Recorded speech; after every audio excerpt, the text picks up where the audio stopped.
오늘 하나님의 은혜와 사랑과 평강이 그리스도의 능력이 저와 여러분에게 충만하기를 축원합니다. 오늘 이 말씀을 유튜브를 통해서 텔레비전을 통해서 전 세계에서 이 말씀을 듣는 모든 하나님의 백성들에게도 같은 능력과 평강이 넘치기를 축원합니다.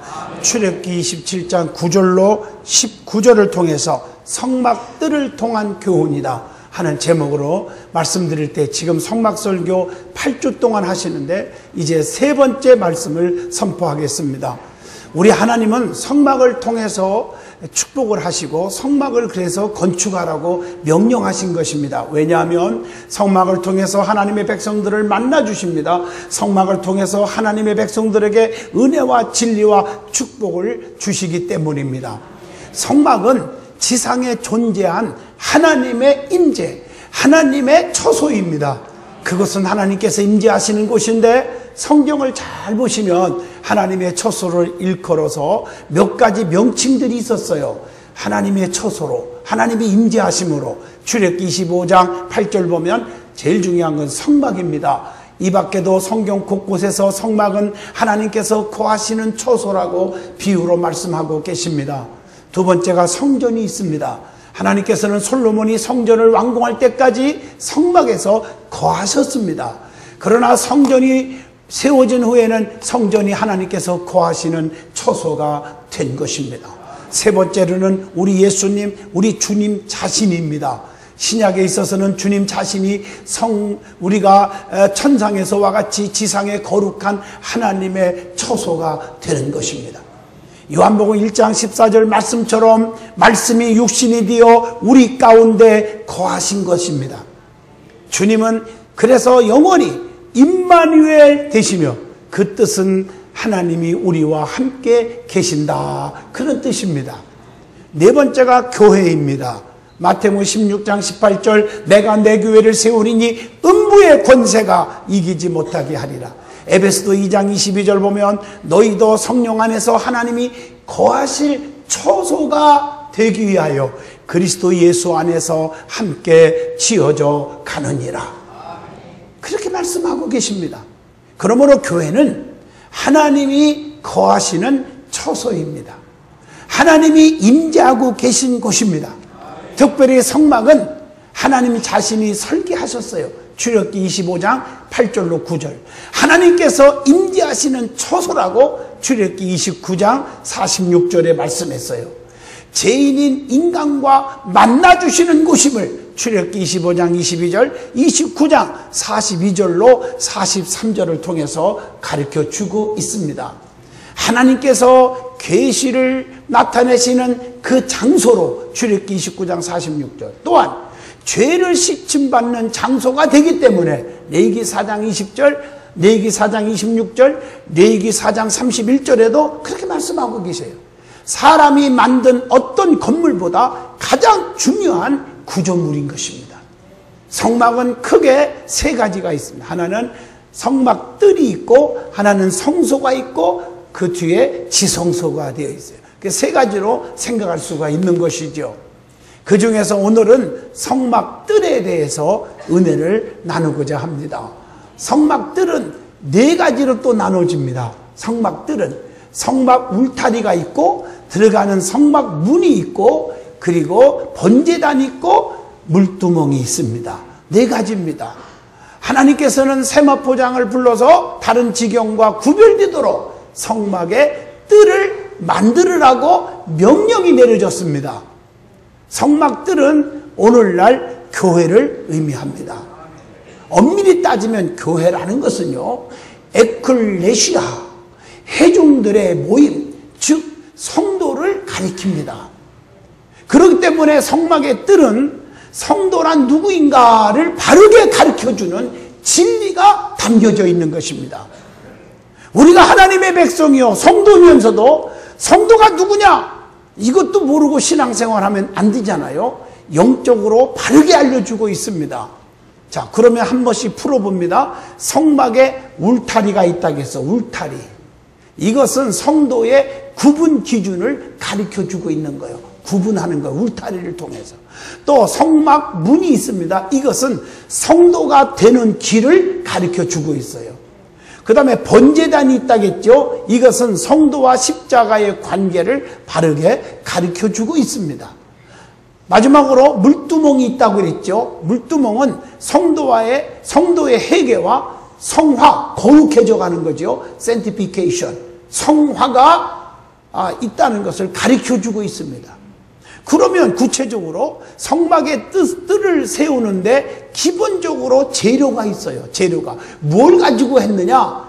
첫째, 조각목으로 했다고 그랬어요. 조각목은요, 영적으로 의미합니다. 버림받은 인간을 의미합니다. 조각목. 하나님 나라의 백성들은 의인만 있는 것이 아니라 타락하고 버림받은 인간으로 구성되어 있기 때문에 이 진리를 여기서 가르쳐 주는 거예요. 로마서 3장 10절에 보면 의인은 없나니 단 하나도 없다겠어요. 누구든지 다 의로운 채 하면 안 돼요. 이 조각목을 가지고 만드는 이유가 뭐냐? 버림받은 인간일지라도 하나님 앞에 쓰임받는다는 거지요. 조각목. 하나님은 조각목 가지고 만들었다는 거예요. 가난하다고 못 배웠다고 못생겼다고 여러분 무시하지 마세요. 하나님이 쓰시는 거예요. 두 번째, 놋으로 만들어졌어요. 놋은 십자가를 의미합니다. 성전 울타리나 번제단이나 물두멍 모두 완전한 놋으로 만들어진 것입니다. 구속의 감격, 십자가의 깨달음, 십자가의 엄청난 뜨거운 사랑을 깨닫고 사는 자가 진정한 성도라고 말할 수가 있다는 교훈입니다. 사도 바울은 그래서 고린도전서 1장 18절에 십자가의 도가 멸망받는 자들에게는 미련한 것이지만 구원을 얻는 우리에게는 하나님의 능력이라 이렇게 말씀하고 계십니다. 그러면 성막들의 네 가지를 통해서 우리에게 주시는 깊은 영적인 의미와 교훈을 받고자 합니다. 첫 번째로 오늘 본문 9절입니다. 성막 울타리가 주는 교훈이 있습니다. 울타리. 우리 교회도 울타리가 있지 않습니까? 성막의 울타리는 안과 바깥을 구분되어지는 것, 분명히 구분되어졌어요. 울타리 안은 주님의 품 안을 의미합니다. 울타리 밖은 주님 품 밖을 말합니다. 그러므로 주님 품 안에 있는 자가 성도라는 것입니다. 성도는 구별된 백성입니다. 말하는 거, 행동하는 거, 생각하는 것이 달라야 합니다. 하나님 믿는다고 하면서 성전 안에 들어와가지고 시기 질투하고 남을 미워하고 증오하고 짓밟고 무시하면 안 됩니다. 우리 믿음의 사람은 뭔가 달라야 돼요. 근데 뭔가 구별되게 살아야 하는데 성경을 보면요, 쓰리성, 성, 세 가지 성이 있어요. 그게 뭘까? 우리는 구별되어야 할 것이 있는데 성전을 구별하고 성경을 구별하고 성직을 구별해야 됩니다. 하나님의 말씀을 사모하며 하나님의 임재하시는 성전을 귀하게 여기고 하나님께로부터 받은 직분을 소중히 여기고 주의 종과 성도를 구분할 줄 알고 말씀을 구별할 줄 아는 성도가 되셔야 합니다. 내게 맡겨진 직분 성직입니다. 이 직분을 우습게 보면 안 됩니다. 가장 귀하게 여기고 사명 감당하는 여러분 되시기를 축원드립니다. 이게 중요한 거예요. 또한 성도는 천국과 지옥, 양과 염소, 알곡과 쭉정이가 구별되어져야 합니다. 이것이 바로 성도의 삶인 것입니다. 그 다음에 성막의 울타리는 하나님의 보호막을 의미합니다. 울타리를 통해서 보호해줘요. 여러분들 바깥에 나가보면요, 운전하다가 저 고속도로를 달리다 보면 옆에 울타리를 해놨어요. 왜 그랬을까? 짐승들이 넘어오면은요, 차에 깔려서 죽어요. 교통사고가 나는 거예요. 그래서 보호막으로 울타리를 해놓는 겁니다. 방주 안에 있던 노아의 가족만 울타리로 보호받았어. 창세기 7장 23절, 출애굽기 12장 23절, 문설주에 양의 피를 발라 그 안에 들어온 백성들만 살아 보호를 받았어요. 여호수아 6장 22절, 붉은 줄을 걸고 그 안에 있는 나합의 가족만 보호를 받았어요. 다니엘서 6장 22절, 그 안에 예수의 하나님의 보호를 받는 다니엘만 보호받았어요. 예수님이 재림하실 때에도 주님 안에 있는 사람만이 보호받을 수 있음을 요한계시록 11장 1절을 통해서 2절까지 기록되어 있는 줄로 믿습니다. 그래서 우리가 찬양 가운데 주 안에 있는 나에게 딴 근심이 있으랴, 주 안에 들어와야 될 줄로 믿습니다. 영적으로 말씀 안으로, 교회 안으로, 믿음 안으로, 하나님 안으로 들어와야 되는 것입니다. 방황하지 마세요. 탕자가 밖에서 방황할 때 거지가 된 거예요. 비참하게 사는 거예요. 우리는 울타리 안으로 들어와야 합니다. 그리고 울타리는 안전을 교훈하는 것입니다. 울타리 안은 항상 안전하지만 밖은 언제나 위험이 닥치는 것입니다. 울타리 안에 있어야 안전할 줄로 믿습니다. 말세에는 세 가지 화가 있잖아. 밖에 있는 자, 계시록 8장 13절, 성전 밖에 마당만 밟는 자에게 임하는 화가 있다고 계시록 11장 1절로 2절에 말씀합니다. 몸은 교회 안에 있으나 마음은 다 세상 생각으로 꽉 차 있는 사람들을 가리킵니다. 계시록 9장 6절 보면 죽고 싶으나 죽을 수 없는 자가 화가 있도다. 그날에는 사람들이 죽기를 구하여도 죽지 못하고 죽고 싶으나 죽음이 그들을 피하리로다. 아, 비극입니다. 요한계시록 13장 8절 보면 불신자에게 오는 화가 있다고 그랬어요. 여러분, 우리는 분명히 예수 만나고 성령 받아 거듭나서 천국 가게 되지만 불신자들은 그렇지 못합니다. 예수님을 믿고 예수 안에 사는 사람이 얼마나 큰 축복인가를 우리는 이 말씀을 통해서 깨닫게 해주는 것입니다. 울타리는 그 다음에 소유를 교훈합니다. 울타리라는 것은 우리다. 우리 교회도 울타리를 이렇게 다 이렇게 해놓은 것은 이게 우리 교회 거다. 소유요. 아멘 하십니까? 제주도에 가보면요, 전부 돌로 울타리를 해놨어. 우리 한국 민족이 누구나 다 이 소유의식이 강한 민족이라고 그러잖아요. 묘도요, 묘 하나를 딱 해놓으면 그 묘로 이렇게 돌로 이렇게 딱 울타리 쳐갖고 번지까지 딱 매겨가지고 이건 내 거다. 소유를 의미합니다. 주인의 것과 주인의 것이 아닌 것을 경계할 때 울타리를 치는 것입니다. 울타리 안에 있으면 하나님의 백성이지만 밖에 있으면 사탄, 마귀, 사탄의 식구가 되는 거예요. 이사야 43장 1절에 하나님 울타리 안에 있는 자만 하나님께서 책임져 주신다고 했어요. 열방 가운데 지명하여 불렀나니 너는 내 것이다. 네가 물 가운데 가도 내가 너를 침몰하지 못하겠고 불꽃 가운데서도 사르지 못하게 하리니 나는 네 여호와 하나님이다. 울타리요. 울타리는요, 그 다음에 공급을 의미합니다. 울타리 안에 있으면 하나님으로부터 모든 것을 공급을 받아서 쓸 수가 있어요. 요한복음 15장 7절 보호를 받아요. 시편 23편 1절 하나님은 나의 목자가 되시니 부족함이 없게 해주신다. 부족함이 없도록 공급해 주시 하나님. 그러므로 울타리 안에 삶은 교회의 삶이요, 믿음의 삶이요, 영적인 삶이지만 밖의 삶은 세상적인 삶이요, 죄악의 삶이요, 불신앙의 삶이요, 육적인 삶이 되는 것입니다. 우리는 하나님의 보호하심이 없으면 절대로 살 수 없는 인생임을 고백하여야 됩니다.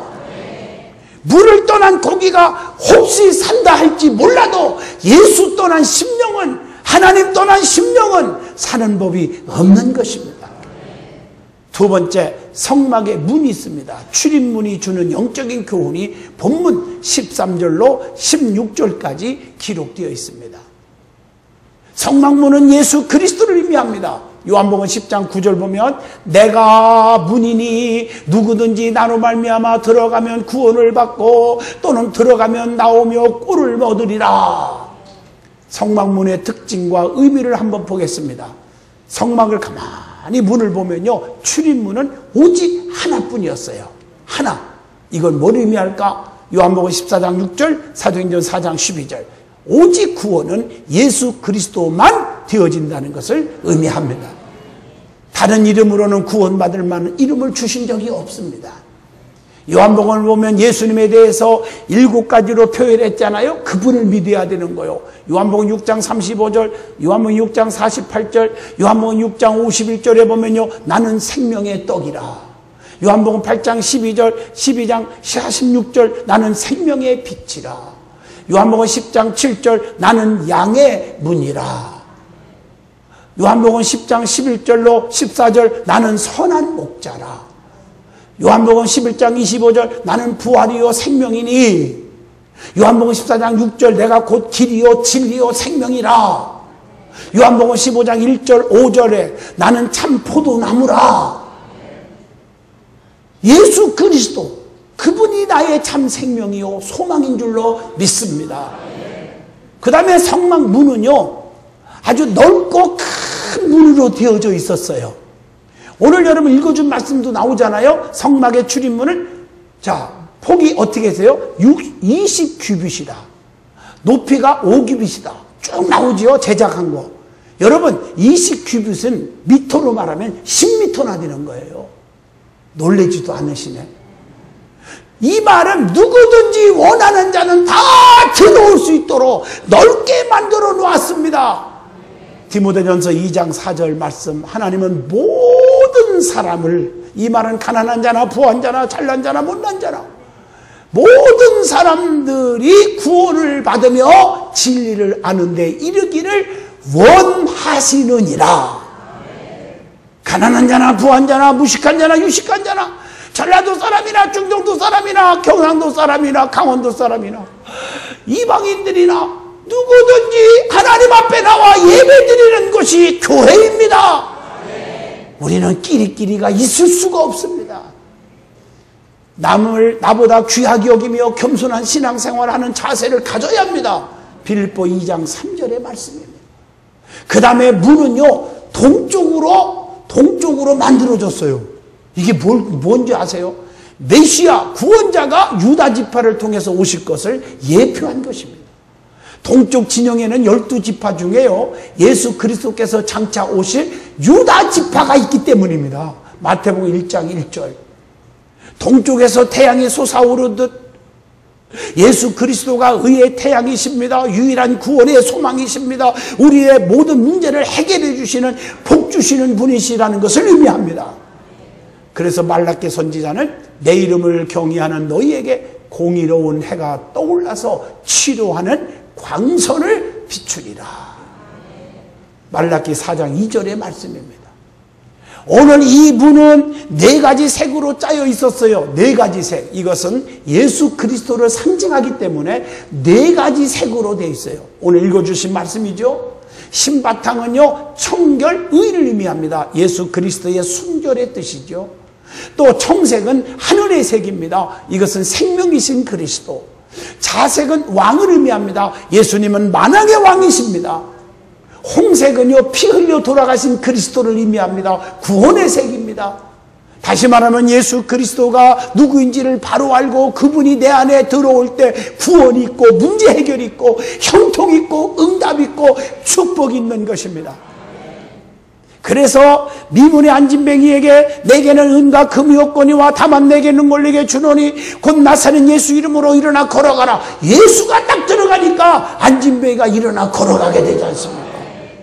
오늘 이 문은요 문턱이 없고 어느 누구나 쉽게 들어갈 수 있게 되어 있습니다. 이 말은 누구든지 믿기만 하면 들어갈 수가 있습니다. 그 다음에 세 번째, 오늘 본문 출애굽기 30장 17절로 21절 읽지는 않았는데 성막에는 물두멍이 있습니다. 성막의 동쪽 출입문을 통하여 뜰 안으로 들어가면 번제단이 있고 성소에 들어가기 전에 물두멍이 나옵니다. 이 물두멍이 무엇인지를 한번 영적으로 교훈을 받고자 합니다. 물두멍의 재료는요 무엇이며 어떻게 만들어졌나? 놋으로 만들어졌어요. 제단에서요 이게 수종드는 여인들이 쓰던 놋거울이 있어요. 그걸 가지고 녹여서 출애굽기 38장 8절에 보면 물두멍을 만들었어요. 다시 말하면 자기들이 가지고 있는 놋거울은요 가장 귀중하게 여겼던 거예요. 이걸 하나님 앞에 들여서 녹여서 만드는 것입니다. 하나님의 거룩한 사역을 위해서 헌신적으로 바쳐진 것입니다. 여러분, 내 신앙의 거룩함을 유지하기 위해서는 하나님의 제단에 가장 값진 것도 드려지는 것입니다. 그리고 그것은 둥글게 만들어졌어요. 이것은 주님의 무한한 사랑을 뜻합니다. 정확한 규격이 없습니다. 이것은 무한하게 해주시는 한이 없는 성령과 말씀의 은혜를 상징합니다. 우리 주님께서는 전폭적으로 헌신하는 성도들에게 무제한으로 복을 채워주신다는 약속이 담겨져 있는 것입니다. 그 다음에 물두멍에 용도가 있습니다. 언제 이 물두멍 갖고 썼습니까? 제사장들은 수족을 씻고 성소에 들어가야만 죽음을 면했습니다. 수족, 손은 뭡니까? 봉사를 의미합니다. 발은 행동을 의미합니다. 교회 안에서 직분을 받아 봉사할지라도 죄로 오염될 수는 없고 발걸음이 실족하여 넘어질 수 있습니다. 그래서 물두멍에 담긴 것은 물이 있는데 이것은 말씀을 의미합니다. 제사장들이 물두멍에 담긴 물로 수족을 깨끗이 씻었던 것처럼 우리도 말씀을 들음으로 제약된 것을 깨끗이 씻어내야 합니다. 에베소서 5장 26절. 성령님은 지금도 말씀과 함께 역사심을 시편 119편 9절을 통해서 말씀합니다.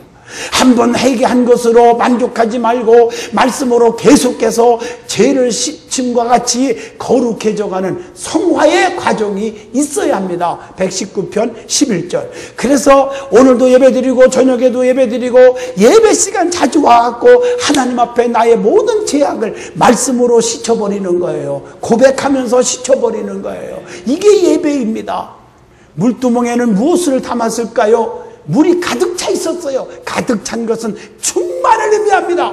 예수 믿는 사람들 에베소 5장 26절 말씀으로 충만해야 돼요. 요한복음 7장 37절 38절 성령으로 충만해야 됩니다. 물은 항상 충만히 넘치게 하였습니다. 우리 믿음의 성도들은 항상 충만한 생활을 하시기를 축원합니다. 물두멍은 번제단과 성소 사이에 놓여 있었습니다. 이것은 죄를 피로 제단 앞에서 용서받은 이후에 물두멍으로 올 수가 있었습니다. 다시 말하면 히브리서 9장 12절 말씀입니다. 피 흘림이 없이는 제사함이 없기 때문인 줄로 믿습니다. 보혈의 피. 출애굽기 30장 20절로 21절 성소에 들어갈 때 수족을 물두멍에서 씻지 않고 들어가면 죽었습니다. 물로 씻고 성결해진 자만이 성소에 들어갈 수가 있었던 것입니다.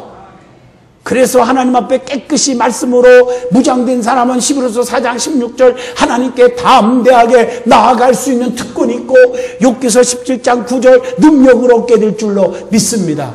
우리가 죄악에서 넘어지고 자빠지고 깨지고 마귀에게 실패하는 이유가 뭐라고 생각하십니까? 믿음이 없기 때문입니다. 영역이 없기 때문입니다. 우리는 영역을 얻어야 돼요. 믿음으로 꽉 채워야 돼요. 물두멍을 통과해야만 영역을 얻어 마귀를 이기는 사람이 되는 것입니다. 그 다음에 성소가 나오는데 성소에 들어갈 자격을 얻습니다. 성소는요 천국을 상징합니다. 물두멍을 통과하지 못하면 성소에 들어갈 수 없는 것처럼 죄의 문제를 해결하지 않고는 하나님 나라에 들어갈 수가 없는 것입니다. 그래서 예수 그리스도가 절대로 필요합니다. 나의 모든 죄악을 대신 짊어지고 십자가에 피 흘려 죽어졌기 때문에 그분을 믿음으로 죄악이 없어지고 죄 사함받아 천국 가는 거예요. 물두멍과 헌신에 대해서 말씀을 드리겠습니다. 그리스도와 더불어 죽은 성도가 물두멍에서 지은 죄와 실수와 허물들을 자복하면 하나님의 일을 할 수 있는 성결을 소유하게 되어 있습니다. 물두멍에서 수족을 씻는 후에 하는 일이 있습니다. 떡상에 떡을 진설했습니다.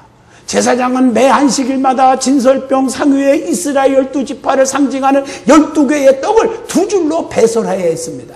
이곳의 떡은 생명의 떡으로 자신의 생명을 온전히 바치신 예수님을 예표하고 있습니다. 이것은 말씀을 듣고 연구하고 가르치는 자의 모든 마음과 우리의 행실과 생각이 성결해야 한다는 것을 가르쳐줍니다. 그러므로 교회 안에서 구역장이나 교사나 성가대나 어떤 부서든지 가르치는 일에 봉사하는 사람은 먼저 자신의 생각과 행실을 돌아보시기를 바랍니다. 그래서 부끄러먹고 더러운 것이 있다면 깨끗이 씻은 후에 열심히 충성하면 봉사하면 하나님이 엄청난 면류관과 이 땅 위의 물질과 건강과 보상해 주실 줄로 믿습니다. 그 다음에 등대의 등불을 간검합니다. 낮에는 출입문 쪽에 애부 광선으로, 밤에는 감람류를 사용하는데 등대의 빛으로 성소를 밝혀서 제사장의 임무를 원활하게 할 수 있도록 만들어 주었습니다. 등대의 빛은 어두운 세상을 밝히시는 참빛인 예수 그리스도를 예표합니다. 요한복음 8장 12절. 사람은 나면서부터 빛의 아들은 아니었습니다. 에베소 5장 8절. 등대의 빛, 그리스도께서 우리를 비추어 주심에 의해서 하나님은 우리들을 어두운 가운데 불러내어 그의 놀라운 기이한 빛 가운데로 인도해서 주신 거예요. 베드로전서 2장 9절. 그래서 마태복음 5장 14절에 너희는 세상의 빛이라 이렇게 말한 거예요. 여러분, 빛의 사명이 무엇입니까? 어둠의 세상을 세상에 빛을 발하여서 모든 것을 비추는 일을 한다고 에베소 5장 8절에 말해요. 등대의 등불이 모든 것을 비추듯이 모든 그리스도인들은 어두움의 세계에 참빛을 보여야 할 선교 미션의 사명을 가지고 있습니다. 누구든지 가지고 있어요. 그 다음에 향단이 나옵니다. 어려운 얘기지만 들으셔야 합니다. 향단의 향을 사릅니다. 분향단은 향단 또는 금제단, 민수기 4장 11절에 그렇게 부르고 있습니다. 성경에서는 흔히 분향단에서의 향을 사르는 일을 성도의 기도라는 일로 예표합니다. 시편 141편 2절입니다. 그래서 기도할 때 우리 향기가 올라가는 것처럼 우리가 향기로운 기름, 향기로운 하나님 빛이 되어서 하늘로 올라갈 줄로 믿습니다. 여러분들이 어떠한 소원을 가지고 왔어도 우리의 기도를 들으시는 하나님 앞에 그게 쫙 기도 제목이 올라갈 수 있기를 축원합니다. 그래서 막 응답을 받는 거야. 응답을요. 그럼 오늘 짤막한 시간에요. 지금 5시간 갖고 모지라는 이 뜰에 대해서 30분 동안 했습니다. 지금 여러분 정말 핵심을 전해드렸습니다. 우리가 하나님 앞에 바로 쓰고 성결케 되고 은혜 받고 하나님만이 나의 구주임을 고백하고 살아가는 자들에게 하나님께서 우리의 향기로운 제단이 되어서 우리의 기도를 다 받으실 줄로 믿습니다. 결론입니다. 오늘 여러분 성막의 뜰에 대해서 은혜를 받았습니다. 성막의 뜰에는 다시 말합니다. 울타리가 있고 성막 문이 있고 번제단이 있고 그 다음에 물두멍이 있다고 지금 증거했습니다. 성막의 울타리 밖에 있는 사람이 되지 말고 울타리 안에 들어가서 하나뿐인 문을 통과해서 물두멍에서 씻을 수 있는 것처럼 양의 문이 되시는 예수 그리스도를 믿음으로 제사함을 받을 수 있기를 바랍니다. 그분을 통해서만 구원 얻을 수 있음을 다시 한번 깊이 깨달을 수 있기를 축원합니다. 예수 그리스도를 통해서 우리의 모든 죄악이 깨끗이 씻임받고 드려지는 기도마다 응답을 받는 복된 든든한 성도들 꼭 되시기를 주 이름으로 축원드립니다. 그래서 날마다 하나님의 성전에 예배를 기뻐하고 이 핑계 저 핑계 되지 말고 예배가 우선이 되어 예배 빠지지 말고 하나님의 앞에 나와서 향기로운 올라가는 기도가 될 수 있기를 축원합니다.